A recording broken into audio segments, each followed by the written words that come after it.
13th October 1972. A small chartered plane carrying about 45 people. This plane, flying from Uruguay to Chile, crashes into the Andes Mountains. The collision is so horrific that the plane is shattered to pieces. 12 of the 45 people vanish into thin air mid-air, and those who remain in the wreckage are severely injured. Someone's arm is severed, a rod pierces someone's body, someone's intestines spill out. Yet the astonishing thing was that all these people were still alive. But they were all in an unknown place where for hundreds of kilometers around there was nothing but snowy mountains. This plane had dumped them in a place where they would have to battle death for the next 72 days. Welcome to another episode on Money Basics Explained. Thank you for your love.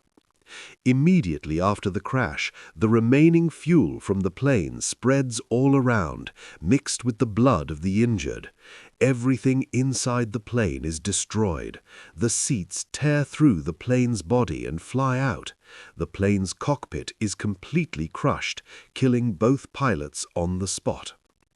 If we rewind a day to 12th October, a military plane, Flight 571, takes off from Carrasco International Airport in Uruguay. On board are 45 passengers, including 19 players from a rugby team and 21 of their family and friends, plus 5 crew members. Actually, in Uruguay, there was an old Christians Club rugby team, which was a very powerful team at that time. They used to travel from Uruguay to Santiago, Chile every year to play a match, and today they were going to Santiago for the same purpose. This flight wasn't supposed to be very long. Usually it takes only 3 hours to go from Uruguay to Santiago. But on the way are the high Andes Mountains, and these beautiful mountains were about to become a huge trouble for these passengers. Only 45 minutes had passed when a fierce storm hit these mountains. Because of this, the plane made an emergency landing in Mendoza, Argentina for the night. The next day, on 13th October, the plane takes off again from Mendoza Airport. According to the pilot, the weather was perfectly clear for the journey to Chile. For a full hour the journey was fine. There was no trouble so far. But here the co-pilot makes a huge mistake. He contacts Santiago's air traffic controller and says, "We will reach Chile in 10 minutes. Please give us permission to land." The person in air traffic control also gives him permission to descend to 10,000 feet. At 3:21 p.m., the pilot starts to decrease the plane's altitude. The plane had come very close to Santiago, but no one knew that it was still flying over these mountains. While descending, the plane suddenly starts shaking violently. It begins to move up and down rapidly, and all the alarms in the plane start ringing. The lights also begin to blink. No one could understand what was happening. As soon as the plane emerges from the clouds, the pilot sees a huge cliff coming right at them. In a panic, he applies maximum power to gain altitude, but unfortunately it was too late. The rear section of the plane collides with a mountain. 4 rear seats, along with the passengers, fly off and disappear somewhere. Then another collision occurs, breaking off the plane's left wing. A few more passengers fall out from the broken section. Now only the front part of the plane remains, and it crashes straight to the ground. The wreckage of the plane lay scattered on an unknown mountain in the Andes at an altitude of 3,500 meters, approximately 11,500 feet, but the surprising thing was that 33 of the 45 people were still alive in this wreckage. They had survived this terrible crash, but the problem was that everyone was badly injured. In this crash, there were also 2 medical students who were not seriously injured. The first was 19-year-old Roberto Canessa, and the second was 20-year-old Gustavo Zabino. They see that many passengers are badly injured, screaming in pain, so they check who is still alive in the plane and how they can help the injured. When these people go outside the plane, they realize a strong wind is blowing, making them feel cold. So they go back inside and cover the broken side of the plane with scattered seats so that at least the wind doesn't get inside and the plane stays warm. In this collision, the plane's cockpit was crushed inwards and all the things there broke and pierced the bodies of both pilots, but the second pilot was still alive and screaming in pain. Just 30 minutes after this crash, 4 helicopters set out in search of this plane, but soon evening sets in and they find nothing, because their plane was white, stuck in white snow amidst white mountains all around, making it very difficult to spot. But the survivors still thought they just had to survive the night. A plane would surely find them in the morning. Now darkness had fallen all around. Strong winds were hitting the plane's body.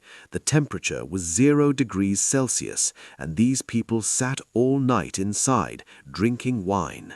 The day of 14th October begins, and 5 of the most severely injured people die. Now only 28 people remain. To make space in the plane, they move the bodies of these dead passengers outside.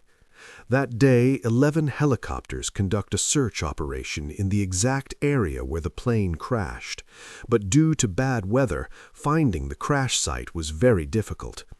These helicopters were so close to the survivors that the survivors could see them standing below and even hear their voices, but finding the wreckage buried in deep snow was very difficult. That day also passes completely. Now these people start getting a little serious because one by one their companions were dying before their eyes. They collect all the lipstick from the girls on the plane and start writing SOS on the roof of the plane so that somehow the helicopters searching for them might spot them and they could be saved. But unfortunately, they only manage to write half of the S before the lipstick runs out. Now they start feeling they might be in very big trouble, so some people make a plan. The plan included that no passenger would eat their own food. Rather, whatever food remained in the plane would be divided equally among all passengers, and if this didn't happen, there could be a big problem. They had only 3 bottles of wine as liquid, of which 5 people had already drunk at night. Besides that, there were some bottles of whiskey and brandy, 8 packets of chocolate, and some dates and peanuts scattered on the ground, mixed with blood. They collect all these food items in one place and assign one person the responsibility of distributing equal portions of food to everyone daily. This food was very little for 28 people, and there was no knowing when the rescue team would come to find them. Every 24 hours they were given this food only once. It consisted of a tiny piece of chocolate to eat and just a capful of wine to drink. For drinking they had a lot of snow, but melting it in such low temperatures was very difficult. Whenever someone was thirsty, eating snow wouldn't quench their thirst. They wanted to melt it into water. Some people would chew the snow in their mouths to melt it, and some would put snow in a bottle and shake it for hours. But this method wasn't easy either, because all the snow around the wreckage wasn't fit for drinking. The fuel that had spilled from the plane and people's blood was spread all around it, and some people were also urinating around the plane, so all the snow around the plane had become contaminated. Because of this, whoever was thirsty would bring snow from very far away, then spend hours melting it to drink. All these things consumed a lot of energy, and these people wanted to conserve their energy. During the day, they only got enough food to keep themselves alive. Some people even chewed the leather seats to curb their hunger. It didn't satisfy their hunger, but made them sick. Conditions were going from worse to worse, and no one could see any hope of survival. Among these people was also a technical person who tried to take out the radio from the cockpit and connect it to a battery so he could somehow fix the plane's radio and communicate with people outside to ask for help. At that time, this seemed like the only proper way. This man's name was Marcelo, and he somehow manages to turn the radio on after several days. But the problem was that this radio was only receiving one-way signals. Signals were coming in, but no message could be sent from here. It could only pick up a few frequencies around Chile, where only news, etc. was coming. The food they were eating was almost gone, people's conditions were worsening, and now they didn't even have the strength to walk. People became very afraid that if the food ran out, what would they eat and how would they stay alive? In the evening, everyone gathers, including the 2 medical students who had minor injuries. They say, "How will we survive like this? If we want to stay alive, we have to find food, otherwise we will all die of hunger." And then he suggests something to eat that horrifies everyone. He says, if we want to live, we will have to eat the dead bodies lying outside, and the sooner we do this, the better. Otherwise, we won't even have enough strength left in our bodies to reach those dead bodies and cut them to eat. This statement of his shocks everyone, and some people get very angry because their sister's dead body was lying outside, and some had friends or relatives' dead bodies. 29th October, 16 days after the crash, at night, these people hear a very terrible sound outside. Some wake up and see a huge slab of ice sliding down the mountain and hitting their plane. The piece of the plane is completely filled with snow. 8 people die, trapped in the snow due to suffocation. Now only 19 people are left. The situation was deteriorating from hunger. Nothing could be worse. One passenger gets up. He takes a piece of glass, cuts some meat from one of the dead bodies outside, and eats it. Seeing him, 2 more people get up and start eating this meat. From here, these people's hunger increases even more, and now they were willing to go to any extent to stay alive. After that, a few more days pass, and while waiting, 3 more people die. Now only 16 people remain. Now they also understood that no one was coming to help, and if they didn't do something themselves, they would also die a meaningless death. The dead bodies they were eating daily were also slowly decreasing. Because of this, they even give each other permission that if any of the remaining people die, someone else can eat their dead body. After that, these people decide that if they want to live, they have to do something themselves. There's no point sitting here waiting for death. If we have to die, we will die trying till the last breath. On 20th November, Canessa and Fernando make a detailed plan. They plan to take Antonio with them and go to the other side of the mountains to the west, hoping that there might be a village on the other side of the mountain. Some people might be living there from whom they could ask for help and save everyone's lives. They decide that on the day the weather is good, they will start climbing the mountain. Everyone decides to give these 3 more food and the warmest clothes because these people will try to get out, and that too on foot. To protect themselves from the cold, they had torn the plane seats, taken out the cotton, and made jackets. They also took off the clothes of the dead people and wore them in layers. Finally, 61 days after the crash, the date arrives, 12th December, the day these 3 were to set out on this mission. The plan also included that they would climb the mountain during the day and set up camp and wait at night. They were about to climb a mountain with extreme cold and high altitude. After walking continuously for 3 days, they realized that the food they had brought with them would be insufficient for the 3 of them. So when it is confirmed that there isn't enough food, then moving forward, someone's life could be lost due to lack of food. So on 15th December, they send Antonio back to the crash site and continue ahead themselves.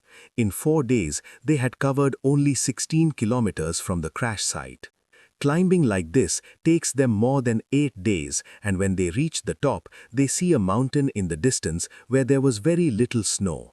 In fact, it had trees and plants on it. Nearby was a river. Seeing this, these people become very happy. They had an idea that they would find some populated town there where they would at least get something to eat. They had to reach this river somehow. But the path ahead was also very difficult. While reaching this river, another night passes. The next morning, they see some cows and pieces of burnt wood near the river. This meant that people must be living nearby and they would surely get help. They drink their fill from the flowing river nearby. Crossing it to the other side was also very difficult. But a little while later, they see a man on a horse on the other side of the river. They shout with all their might, but their voices aren't heard on the other side. For a while, the man on the horse keeps moving forward, and suddenly his eyes fall on them and sees them shouting at him. At first, he just keeps looking at them for a long time, then says to them, "Tomorrow." And saying this, the man goes back again. These people can't sleep all night and wait for him eagerly. The next day the man comes again. He has a paper and pencil in his hand. He writes, "What do you want?" and wraps the paper around a stone and throws it towards them. So these people also write their entire story on this paper and throw it back towards him. That man reads their story, understands, and is also very surprised. How could these people still be alive from a plane crash that happened 2 months ago? How are they still alive? That man quickly calls the local authorities for help, and finally, after 72 days, these two are rescued. From there, they are sent to the hospital, where they tell their entire story of how their other 14 companions are still hanging between life and death in the Andes Mountains. Finally, on 22nd December, this news is published on the radio. The 2 survivors of the Uruguayan plane crash in the Andes have been found and rescued. And this news also reaches those 14 people who were waiting for this news every day on the plane's radio. Hearing this news, all 14 survivors start crying with joy and can't believe that after 72 days, they have somehow survived. After that, both medical students, Canessa and Fernando, are put in 2 helicopters. These 2 had covered 90 kilometers in 8 days and their weight had dropped to less than 30 kilograms. The remaining people are rescued from there. Surviving for 72 days in such extreme conditions, that too without food, is a story that can amaze anyone. I hope you will like and share this video from Money Basics Explained to the fullest. That's all for today. See you in another video.